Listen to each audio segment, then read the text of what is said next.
Well, the good thing is this is my third year playing in the event. So the first year we didn't really know how long it would take or uh, if we would be in pain halfway through and not being able to finish. But after our first year doing it, we know more that we can do it, and it takes about 12 hours. I'm in pretty good shape, so I can handle it. We all have our own cart, and we don't really obey the cart rules, so we're moving along pretty good.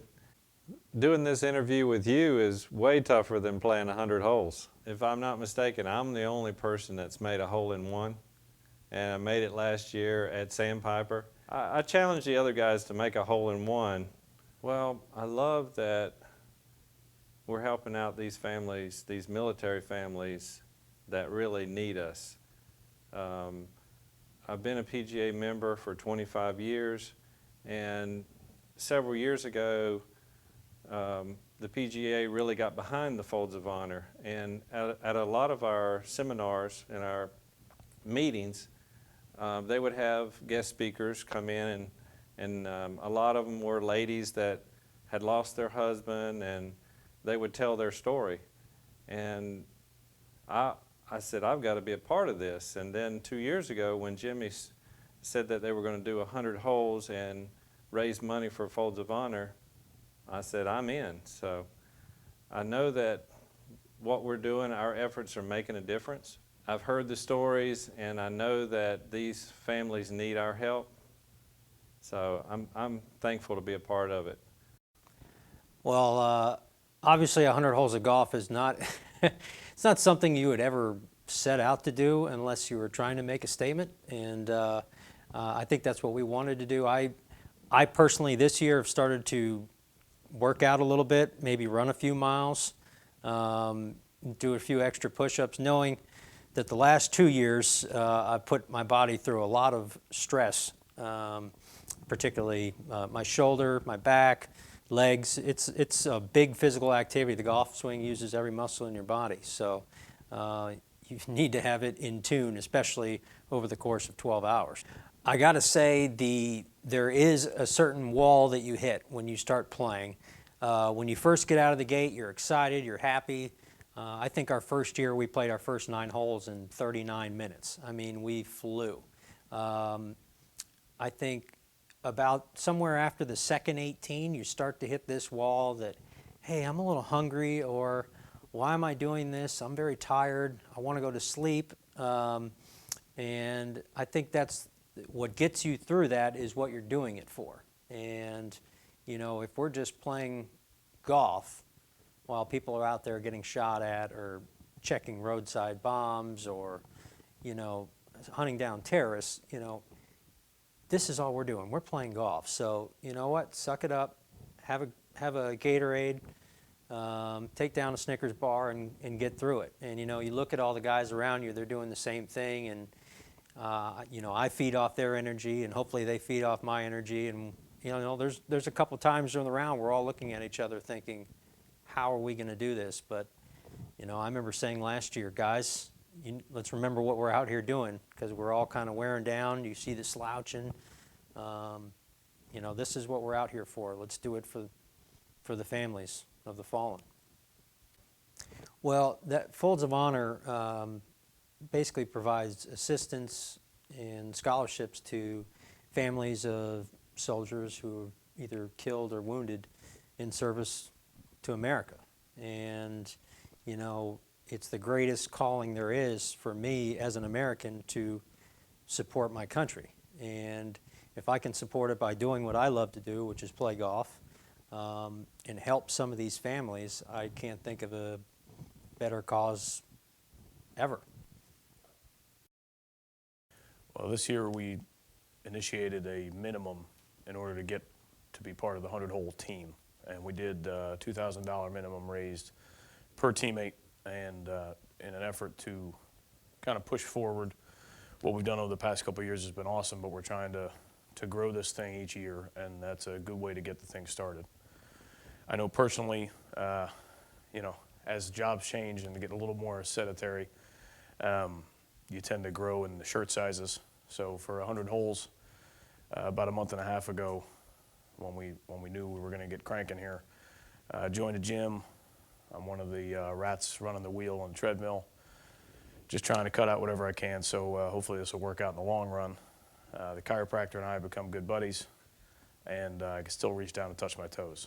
There are points when you're in the 100-hole marathon that you may feel tired. I know when the day starts, we're all energized and geeked up and excited for what we're doing, and it's 6 o'clock in the morning, and there may be some folks there that are equally as excited, but they might tee off at 9 o'clock, and at 2 o'clock they might be home grabbing a shower, maybe a nap. But I think it's a mix. You're energized, you're exhausted, you're exhilarated, but the excitement for what you're doing this for definitely pushes you through. I know last year we spoke to each other a couple times for our second round, as we called it, which is actually our 150th hole, I believe. And there was some yelling, there was some push-ups, and you realize it's difficult, yes, but the folks that we're doing this for are waking up in what could be considered a hell situation. So playing golf for a day doesn't feel so bad. I mean, I almost feel like you kind of feel stupid sometimes when you say, oh, it's tough, because I might have got some buddies that are serving right now, and the stories they have are it's much harder than hitting a 9-iron. So you're playing golf. So what's the 9-hole? What does the Folds of Honor mean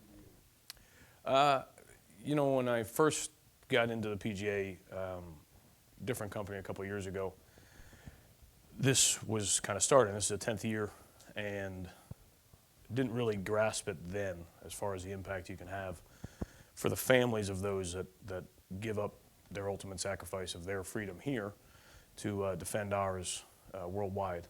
And as a grandchild of two veterans, my grandfather on my mom's side is a Purple Heart. He was in the Battle of Bulge, lost hearing in his left ear. He had five children, 9 grandchildren. All of us are college educated. And to know my father's father, my grandfather on my father's side, he was in Iwo Jima. He was a part of the Forgotten Battalion of the Marines, severely injured. Didn't know if he was going to make it or not. Family didn't know if he was healthy. Didn't know if he survived. He was gone for about a month. Before, back then you didn't have Facebook and Twitter and all the other distractions we have, but also the communication tools we have to know if someone had made it. And they had 4 children, 8 grandchildren, all college educated. To know both families are that lucky that they both survived, and to think, how would things change had they not? So knowing that we have the ability as PGA members through the game of golf to kind of take care of those that take care of us, even if we don't meet them, we don't know them. I mean, they're the ones that keep us here, able to do the things we do on a daily basis. As a PGA member, to have the opportunity to help provide education to a child whose parent was killed defending our freedom, giving us the right to do this, means the world to me. My preparation for 100 holes is a little bit different this year. Last year I unfortunately broke my ankle on a sprinkler head that had sunken into the ground.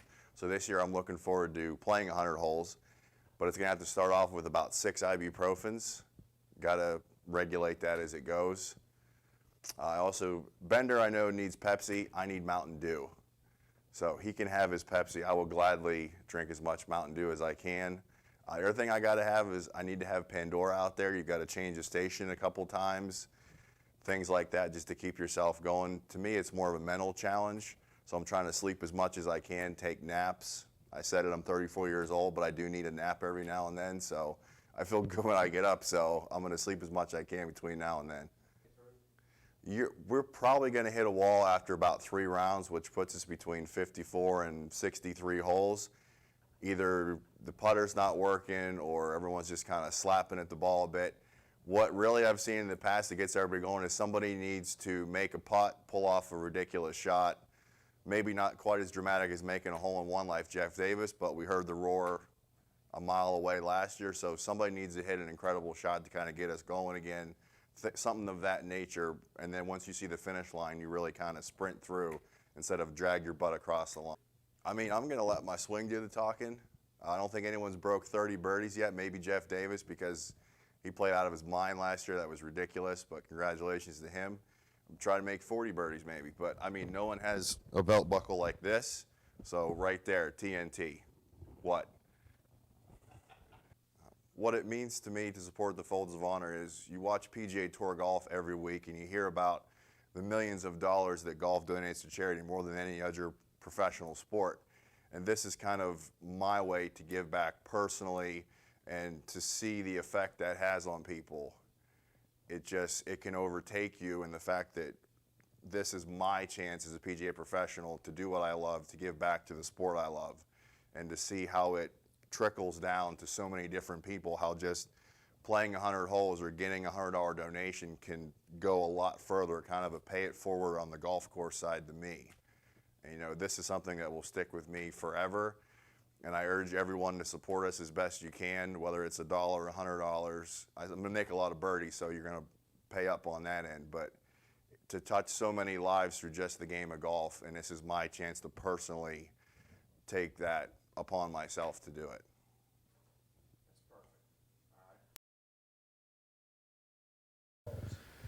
This is my third year playing 100 holes.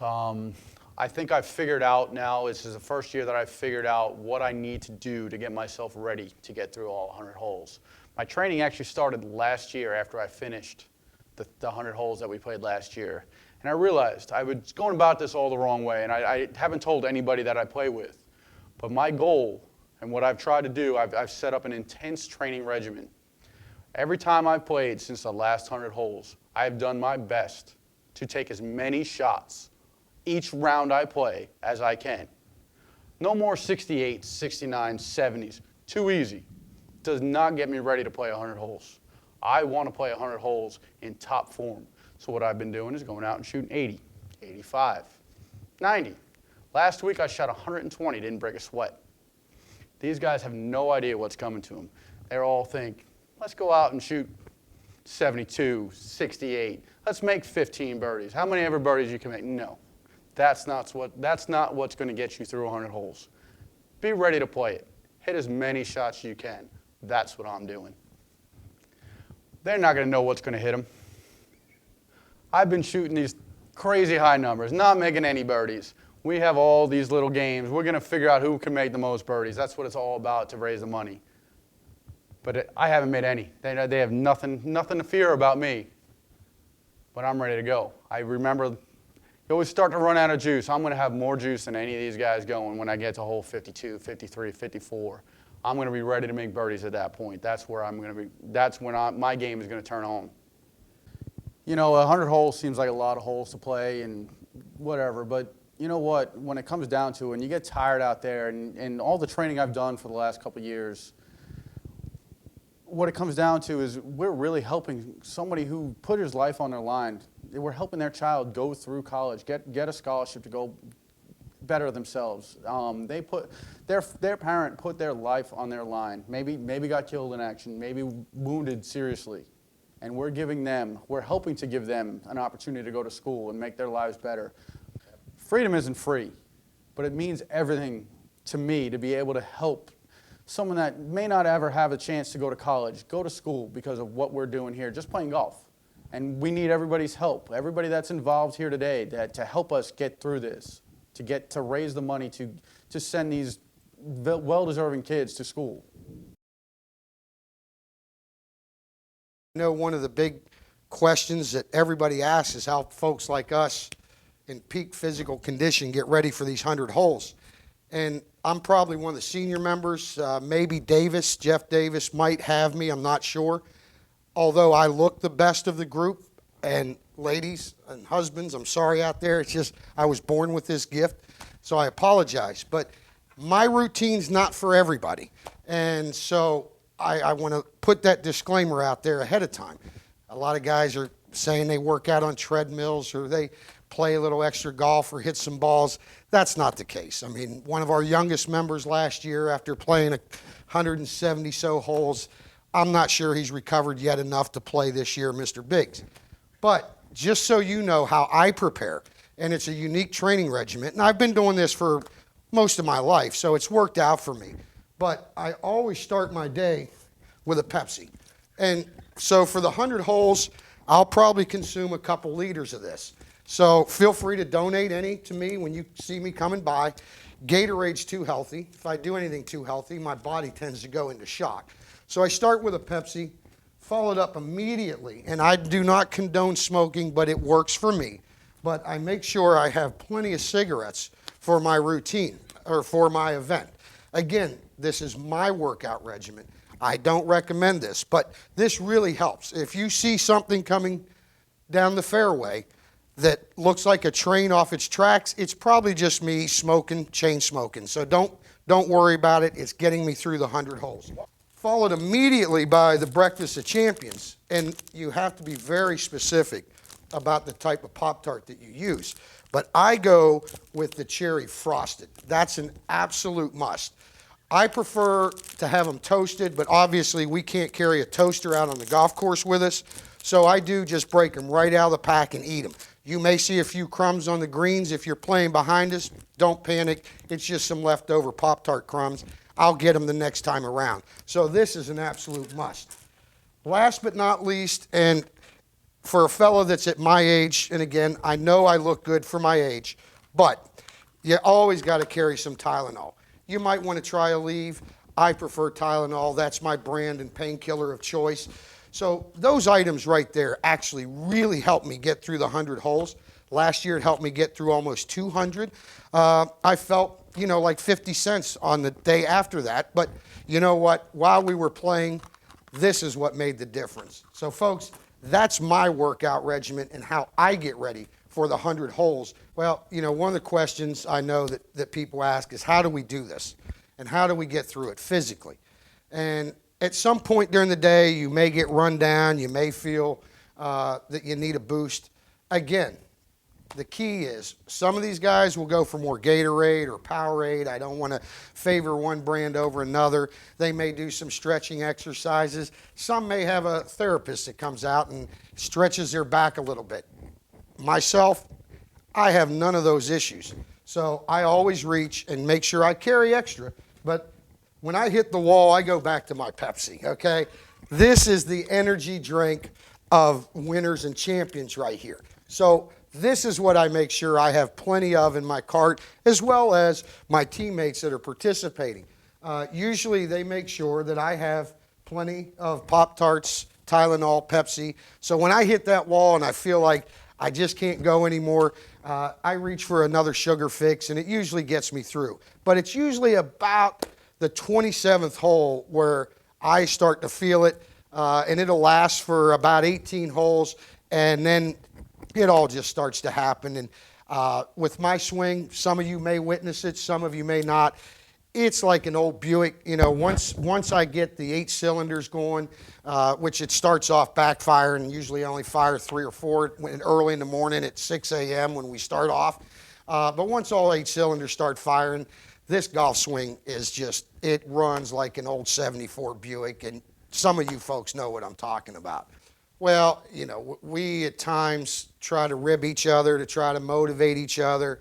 Obviously, if we have somebody on a hot streak that's embarrassing us, like last year, I believe it was, Mr. Davis played one particular par 3, I think we played it 5 times. He made 3 birdies, a hole-in-one, and a par. So that's something you don't just see every day on a golf course. And we know he was lucky when he did it, but he just happened to be in the moment. So, we try to rib each other in fun. Obviously, we're out there to try to raise as much money as possible through donations for birdies and eagles. So we don't want to get in each other's minds too much, although the minds of most of our group are not that strong anyway. So usually it's pretty easy to get out there and trash talk, have some fun. We try to keep it light. We try to keep each other motivated so we can get through the day and make the small sacrifice that we're making for the bigger cause. Folks, we all have a passion in our life. We all have groups, charities, organizations that we all feel strongly about. In my case, it's the military, and especially the Folds of Honor Foundation. I have had the privilege on a couple occasions to meet Major Dan Rooney, who started this organization, to be at a couple of his functions and to see the effect that the donations, the charity from all over the country, all over the world, make for this organization, make for the families. So this is a passion of mine. This is a passion of ours, the Myrtle Beach Golf Patriots. So anyway, so Mike Busseroni, Frank Coughlin, myself, and some others many years ago started this with the help of Jimmy Biggs, Jeff Pianelli, and many others. They have brought this back. This is now our third year in a row. It's for a great cause, and this is our passion, and this is what we are asking you all to do, is to donate. The tagline for this organization, as well as our freedoms, freedom is not free. And so I'm asking you tonight, Friday night, if you're here watching this video, or during the weekend, I would like for you to give. If it's $5, $10, just look around for any of the golf professionals that are participating this weekend. If it means not going out to a movie one night and taking that $10 or $20 and donating it to the Folds of Honor, or not going out to dinner just one night out of 365 days out of the year, we need your help. We need your money. This is a cause that's important. This is for the families, the husbands, wives, children of our fallen soldiers, so they can help have some type of normal life. Because of their sacrifices, I'm able to sit here and talk to you tonight. We're able to have this weekend. We're able to do things every day in our life that sometimes we forget why we have that ability to do it. And it's because of the sacrifices of our men and women, of our military.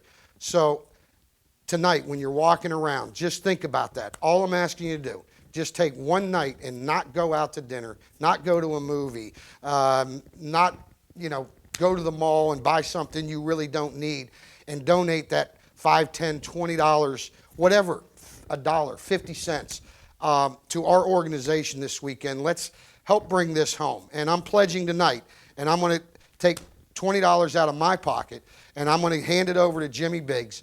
And I'm challenging all of you tonight to at least make some donation. And I know some of you have already done so, but I'm asking for more. We are all asking for more. We cannot do enough. And so thanks for joining our cause. Thanks for being behind what we're doing. We couldn't do this without you. And God bless you all. God bless America, and God bless our troops. And thank you all, and let's have a great weekend.